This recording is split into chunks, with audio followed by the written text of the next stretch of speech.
Hello, you're very welcome to Learning Theme 2, which will cover the area of pedagogical research.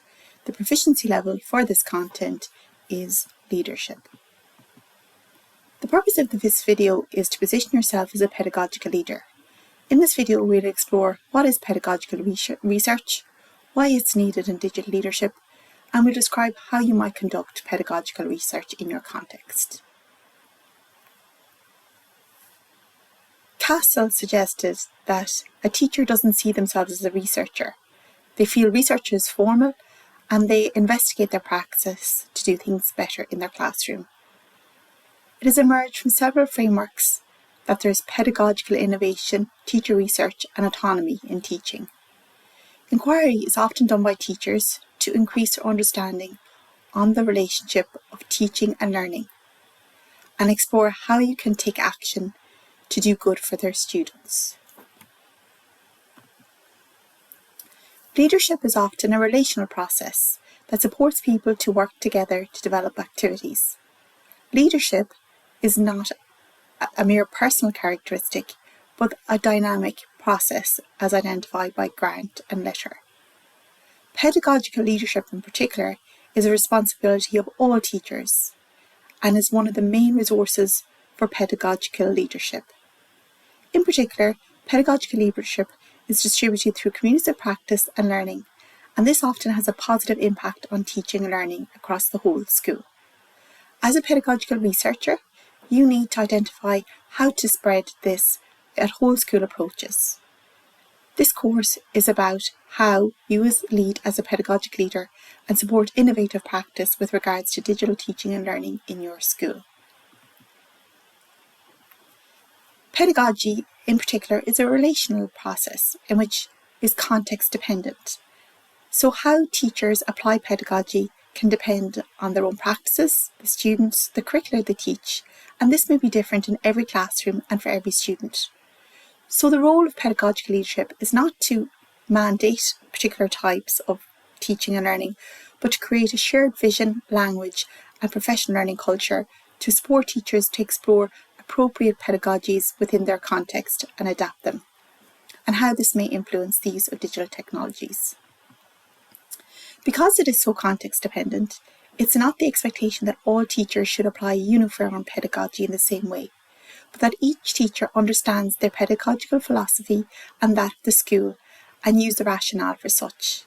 Thus, the teaching and learning plan you will develop through this will form guidelines that teachers have to explore with review to integrating them into their classroom. It will not prescribe or mandate particular approaches. The teaching and learning approach will encourage respectful dialogue and debate to encourage a mutual understanding of what constitutes good pedagogical practice in the context of teaching and learning. It is expected this will support change through development of trust and shared understanding. This in particular aligns with the principles of inclusive leadership. Inclusive leadership is a digital leadership approach that supports the development of trust when leading pedagogical reform. It requires teachers to adopt a critical stance and rethink their role, the role of education, and the implications for technology. To do this and support teachers to reflect on this, strong pedagogical leadership is needed. Educators are constantly mindful of what practices can enhance their student experience. Teacher identity, in particular, has broadened and deepened, and this has become a focal point for research discourse in education. In particular, teachers are not only those that support academic learning, but consider the holistic development of the student, not just academically, but socially, emotionally, and cognitively. In addition, teachers are advocates for students, learners, and identify and source resources to enable learning to take place in their classroom. However, often due to time constraints, teachers do not have the time to think about and share their practice. They need to think about who am I and what kind of teacher I would like to be in the future, what's working and what's not, and how I can make things better. This leads us to the teacher research cycle. Pedagogical research enables teachers to reflect on their practice and identify opportunities for change and development. The role of the pedagogical leader is to provide space and opportunities for that and ultimately improve outcomes for students. So through this process, teachers might notice a problem. This might be based on evidence or their own observations in their classrooms. They ask questions of why this problem exists. They research and learn how to address these issues, and then they try something to make a change and reflect on the impact. The phase of pedagogical research involve a number of different actions. Perceiving and questioning. This involves recognising when something isn't working and asking critical questions about practice.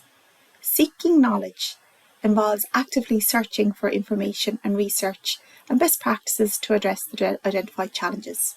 These should be evidence-based and based on the science of learning, which we will look at in the next video. The third area is risk-taking.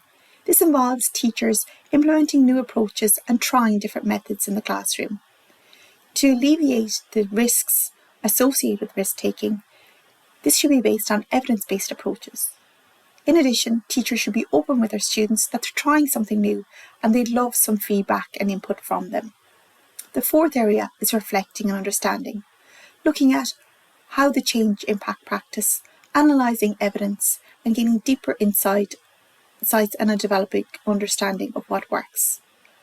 The last is taking action.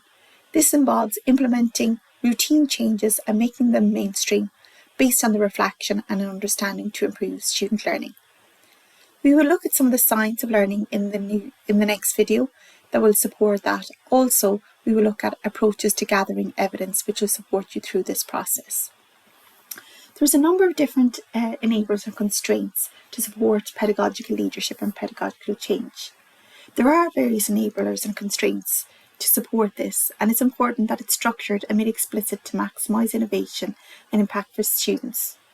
Here in this table, you can see some of the constraints, drivers, enablers.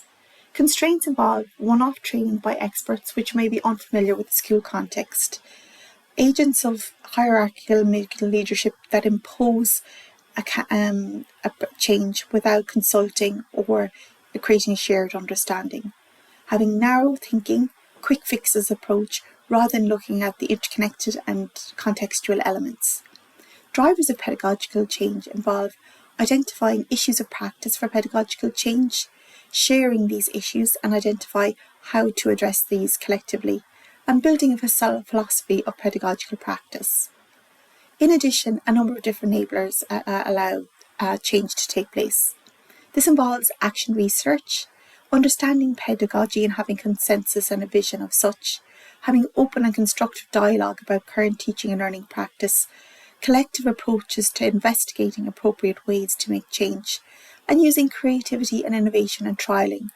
This involves teachers trying out new ideas rather than making whole changes before they investigate whether they're appropriate to their context or not. So just some key takeaways. We need to look at teachers as pedagogical researchers, and this is a practical inquiry that teachers can conduct within their classroom to improve practice. Pedagogical leadership is distributed and is a shared responsibility amongst all teachers and leaders. It's important to consider not one size fits all. It's good to have pedagogical principles, but context matters and pedagogy will be different for each teacher.